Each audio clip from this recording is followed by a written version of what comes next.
Welcome to the MVP show. This time I'm speaking with Julien Miquel. He's a Canadian-based MVP currently, but you'll tell pretty quickly he's very French by his accent. He was born in Paris. Great little conversation that we had just now. I hope you enjoy this. If you want to look up the show notes about any item we discussed, go to nz365guy.com and search for Julien. You should find him. Anyhow, let's get on with the show.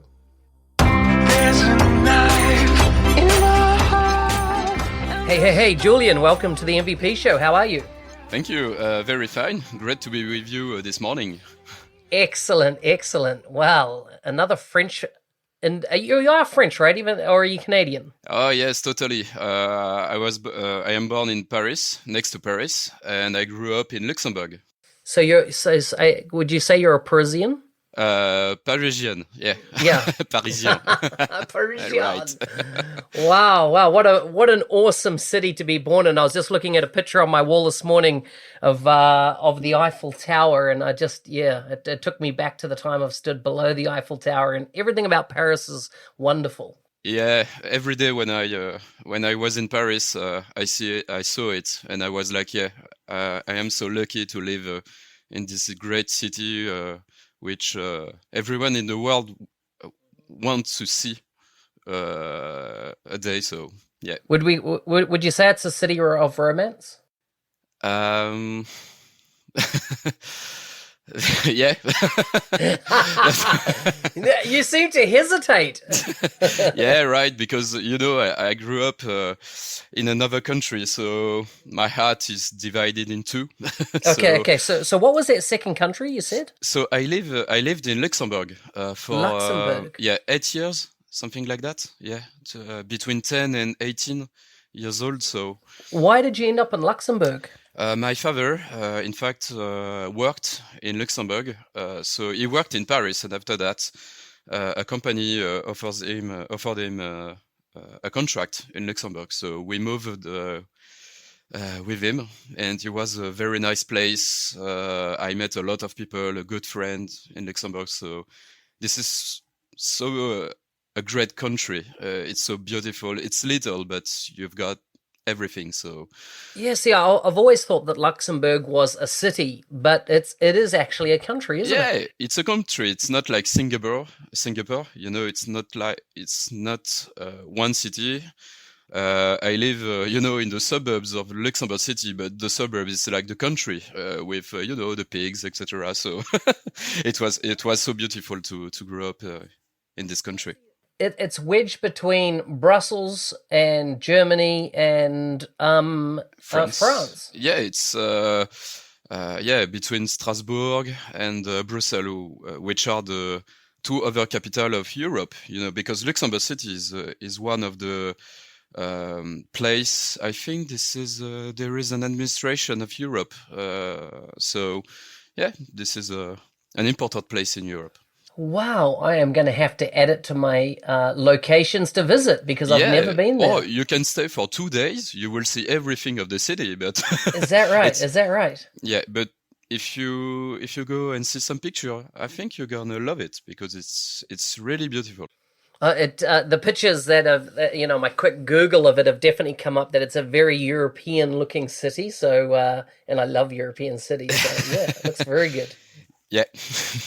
So I always like to find out, from my guests a little bit about food and culture and things like that of where they grow up. So first of all, let's talk about Paris. What's the one food you miss that can't be done any better than in Paris? Oh, cheese. Cheese? All kind of cheese. Yeah. Now I'm living in Montreal, and it's so difficult to find good cheese in Montreal. So I definitely miss that from Paris. And after that, you've got too much restaurants and traditional plates. So I don't know which one I can pick. Maybe I miss a lot the Italian food in Paris because there are a lot of good Italian restaurants. So yeah. Interesting. And what about Luxembourg? Is there anything that stands out for you there, food or wise? Yeah, I don't know. I stayed for 8 years, but I still don't know the specialty of Luxembourg. But maybe the pork sandwich It's really good. Yeah, barbecue pork sandwich. Yeah, it was really good. Interesting, interesting. Okay, and so what led you now to end up in Montreal, Canada? Oh, wow. So I am in Montreal for 6 months now. So this is quite new. I just received an offer from a company in Montreal, so XRM Vision, which is actually my company. And I was in Paris for 7 years in the same company, so Javista, my old company. And I was like, yeah, I want to try another country, another experience. And I wanted to test myself, because um, I received the MVP title at Javista, and I wanted to test it, just to change my little comfort, change my client, etc. So I just and the offer was really good for Montreal, and I was like, "Hey, this is America, but in the French region." So So your French language, of course, comes into play. And do you speak that every day still? yeah, every day, and in few hours, I will speak English with one Toronto customer. So this is really good to improve my English and to be more confident about it. So, but the French is a general language in here, so yeah, I practice it all the day with my colleague, etc. So Yeah, yeah. So what about family? You got family with you, or is your family back home, or what's the story? I'm still single, so I No move. way, no Yeah, way. Some people saying you're the hottest business application MVP around, and you're still single. yeah. I Still, mean, they say you're the full package. You've got the sexy accent. You've got the looks. You've got a stunning beard, and you're the full package. wow, thanks, Mark. Maybe I will share more your your podcast, just to make my publicity. Yeah, no. Get it So out there a bit. yeah, Wow. So, so so what's your long-term plans? Are you gonna? Do you think you'll live long-term in Canada, or will you head back to France or Luxembourg? for the moment, I've got a plan for 2 years in Montreal, and after I will see because I'm single and I don't know what the future is. So I just want to be great at my work, great in my life around. And for the moment, life in Montreal is so great. It's so different than Paris.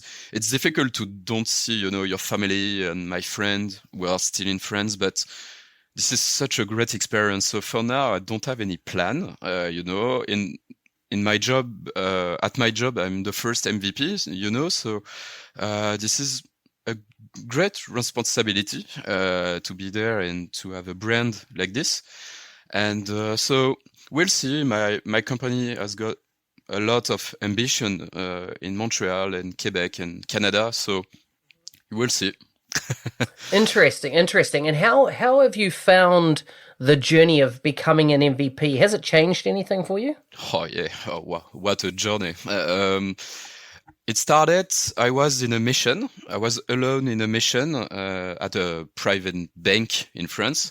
So I was alone, and when you are alone, you are searching on Google or around the community to find answer, to find a better way. Because I was in a mission, but I started working on Microsoft Dynamics for 7 years, and my mission started after 2 years. So I was still young, with the product. So I needed help and something like that. And I was like, hey, there are great people around the web, who are helping people with answer, etc. So I started an English blog at the beginning, and not too much success because my English is not so good. So at this moment, so I was like, yeah, I need to start fresh, and I decided to do a French blog for French people, and I put a JavaScript, a script to translate my my article. And after that, just writing some tips like dynamic CRM of the day, but maybe more complete, about the forms and how you can edit it, the view. My most successful article is about creating a personal view. This is something standard, but in French, it's not so popular. So, and this is the most successful. And after that, I was like, yeah, my blog is starting to have an audience, and it started like this. And after that, I received the help of Tanguy, or because I worked with him. So Oh, my you did? journalist, Okay. Yep. yeah, Yep. yeah, yeah. So yeah, it started like this. I received some help, and I wanted to give help my turn. So yeah, it Very was like cool. that. Very cool. And so you've done your first MVP summit. What's your take on that? Wow, it was. I think in my career there is a before summit part of my career and after one, because this is what's so crazy to meet. So to meet you, obviously, yeah, to meet all the MVP, which I received so much help in my career. Like, I don't know, maybe we will talk about it later, but it was so a great event. I discovered Seattle, and this was the first time I went to the United States. So yeah, so much first time for this week. So So that's so good. That's so good. So one of the things you just mentioned there, you've kept your blog in French, and you started in English. And one of the things, I hear from a lot of people around the world that English is their second language, that they are afraid, if you like, to engage and or talk in English. What's your thoughts on that? Uh, for a French guy, yeah, I must be agree, because we are the particularity in France to have some difficulty to learn English, and yeah, I wanted to start in English to break this vision of the second language, and it's difficult to speak and to write in it. So yeah, I'm totally agree with um, the guy who say, yeah, it's difficult sometimes to communicate. Yeah. But you've not let it hold you back, right? Yeah, I mean, when I met you in Seattle, um, you were able to communicate fine with me. Of course, your English was way better than my French ever will be. So you've been able to kind of navigate the community, even though English is your second language. And why is that? Like, do you feel that it's kind of, could it be a blocker to you getting ahead if you always were like, oh, well, I can't speak English good enough, therefore I can't blog, or I can't speak, or I can't do something else? You seem to have not let that hold you back. Why is that? No, in fact, specifically during the summit, because we've got the French crew, so we speak in French with Clément and Tanguy, and after that, everyone is so nice, in fact, and if we can have a conversation, a simple conversation, but after that, you take some confidence, and yeah, and yeah, like I said, everyone is very nice and understand you very well, so it's unblocked you to speak English. And after that, during the when you take a beer or something, yeah, obviously it's easier when yeah, so yeah, and now it's totally unblocked me, but I want to still and I want to continue to blog in French, because I think this is really important to have a representation on the French community. It's the French community has to is going. In my opinion, we have to improve this community. We have to organize some session, etc. So I think this is really important for me to continue in French. But for the event, I will definitely speak English. That's fine. I totally agree. I think it's important that your cultural language is that really you are the bastion of the voice, if you like, that has that interaction with the product team, has the wider community, but has the ability to interpret that back into your language and culture, and therefore enabling the next generations to come through with the technology, and in a way that's it's easy for them to receive, and that it's in their language with the nuances of the culture added in to what you deliver. So I 100% agree. Whether it's French, Spanish, any language, really, Japanese, etc. I think it's important that those people in the community still create content in their native languages. And to add an example of that, I did a presentation during the Saturday 365 in Toronto. In Toronto, in English. Yeah. Oh, you did it in English. Okay. Yeah, it was my first time, and it was about Power AI. Sales AI? Yeah, sales AI at this moment, because Power AI was not released in preview.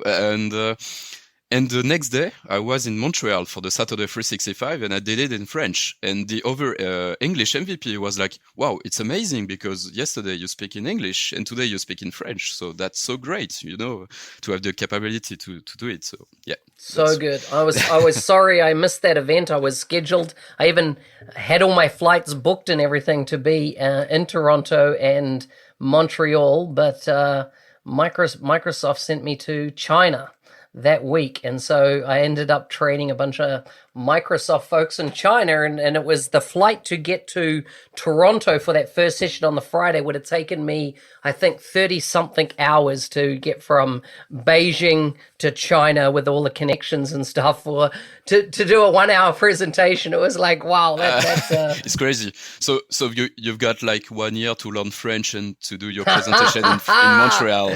Hey, I'll tell you the word I've learned in French, because I was just in Bordeaux or the Dordogne region on the weekend, and the one word I've learned is oui. Oui? Oui. Oui, okay. Yeah, oui, yeah, yes. yeah. And do you know what I couldn't get over? Bonjour. Oh. Everybody in the morning, everybody that you meet doesn't everybody would always sing out bonjour to you. And I'm like, wow, everybody is so happy. And I was in a little French village, I wasn't in a main city or anything, but I just loved the interaction that everybody had with you. Yeah, so 2 words. Yeah, okay. So for the next year, maybe 4, something like that. Oh, I also know sacre bleu. Isn't it not French, is it? Is that French? Just repeat it again. Sacre bleu. Didn't it come from like the bleu, pink? Yeah, bleu. Didn't it come from the Pink Panther or something like that? Yeah, it's like an old way to do it, to say something bad. I'm sure it came from the Pink Panther. I mean, don't quote me on that. I'm not 100% sure. But okay. So what's your Jedi skills when it comes to Microsoft Biz apps? What's the main app that you kind of sit within, and what's the bit that you know your stuff? Yeah, so today I think this is a model-driven part, because I grew up on Dynamics version, so since CRM 4.0. So I think this is the model-driven part, and now the CDS, so the classic way to create a Dynamics project. And now I take a big shot on Flow now, because I think this is very interesting to connect and to have the possibility to connect with other and to have an easy connection to other applications. So it's interesting me a lot. And finally, I've got like 5 or 6 projects on Portal, Microsoft Portal. So I'm waiting to see the new stuff about it. And I think this is the free. When you say the new stuff, you're talking about the CDS version of the portal? Yeah, totally. Because I worked a lot with ADX Studio and now Microsoft Portal, and I'm waiting for this because I think Portal is it was the future front end of Microsoft Dynamics. After the Microsoft Portal release, I was like, okay, so the old application of Dynamics is evolving, and now the front end is the Dynamics portal to open all the data to internet, etc. So I'm waiting for this. Yeah. Do you think though that once Power Apps have guest access fully enabled, do you think that will potentially give another way to make information publicly accessible? Yeah, I hope so. Because this is really important today to store the data logically, but it's really important to present them correctly too and outside our system. So yeah, definitely I'm waiting for this kind of new stuff around Power Apps, etc. And it's really interesting because, our job is getting evolved every day now. Every 6 months, we've got a lot of new cool stuff. And when I see my journey, in the past, I just created a new solution and that's all. And now I'm just thinking about Canvas apps, model-driven, flow, etc. It's so awesome to be a part of it. So, yeah. So good. So, recently at the Microsoft Biz App Summit, Microsoft release, the next release of the roadmap, and there was a lot about AI Builder. Have you had a chance to take a look at it, and what are your thoughts? Yeah, because my company, we've got a private access to it, so I've got the chance to test it. The binary, the text classification, the object detection. The object detection is quite cool. I don't find a good, customer a customer project to test it, but it's really cool. And this is so easy to create. I mean, you just got a few clicks and that's all. Yeah, let's go and just make some AI about your data. And I think the most interesting part is the fact that finally, maybe one day we will forget about the classic form we had, and maybe we can present all the result of AI, of the flow, etc. on the form, and not the old field that we historically store on the form. So I definitely wait for all the stuff to do that. So yeah, agreed. I mean, right now, if you like, we can read information quickly from a screen. We can hear and talk relatively fast, but our slowest point is actual data entry, right? As in the keyboard is almost the slowest method of inputting of data these days, even if you are a speed typist. And so I think you're right that there's a future where our interfaces are going to be redefined and perhaps use other ways of sensing and interacting with data, right, than what we are now. I mean, I'm constantly trying to get better at voice, whether it's voice search or voice queries, which, well, it is search, because I just think that our future is going to be less dependent on the keyboard potentially with where technology is going. So exciting times. So you must be a bit worried that next, what is it, we're already a couple of weeks away from whether MVPs get renewed or not. But you, in your case, I think you've got to pass this time, don't you? Because you've only been in a year. Is that right? I hope so. Yeah, in July, or the 1st July. So in 10 days, I will know. I hope so, because this is so a great experience. It's changed my life because I moved to Montreal, maybe because of it. So, and to see all the community, and now I can talk about it's like a family, because when I went to the summit, this is the kind of the air, the atmosphere of the summit was you are a member of the family. So yeah, good. I hope so. Yeah, I hope so. I think you'll be pretty safe. Alrighty, well, our time's up. I'm going to ask you a couple of end questions, little wrap-up questions to see if you're on the ball. So first of all, and this is one of my, if you're like, crowd pleasers, everyone likes to know, what's your best purchase for less than $100? Oh, wow. $100? Wow. Maybe CDs or Blu-rays or movies. Okay. Yeah. Wow, I didn't know that Blu-rays, you could still purchase them. But I know what you mean. So I'm a material guy, still one. Yeah. What's your favorite app on your mobile phone? App on mobile phone? WhatsApp. WhatsApp. Okay. Yep. Interesting. Okay, so if people want to catch up with you, it's been great to have you on the show. If they want to catch up with you, what's the best way they can find you on Tinder? On Tinder. Well, you said you didn't. You weren't in a relationship, so I thought, hey, here's an opportunity, right? Yeah, but I'm not an application guy. I prefer to meet people in the pub or the bar, so not on Tinder right now. But a good one. Yeah. Yeah, but you can find me on LinkedIn, also Julien Miquel. You can find me easily on Twitter. It's GU_LI. 3N, Julien.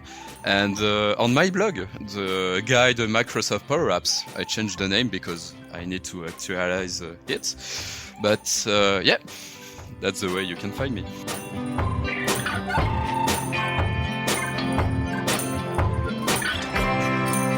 Hey, thanks for listening to the MVP show on the Microsoft Business Applications podcast. Your host is Mark Smith, otherwise known as the NZ365 guy. I hope you find these little sessions, these chats with MVPs helpful. I would love to hear your feedback, whether they're, on point, whether you're getting value from them. So, hey, connect with me on any social media channel and give it a shout out. Let me know what you think and if I should carry on doing this. Anyhow, hope you have a great week, and we will talk to you same time next week. Bye.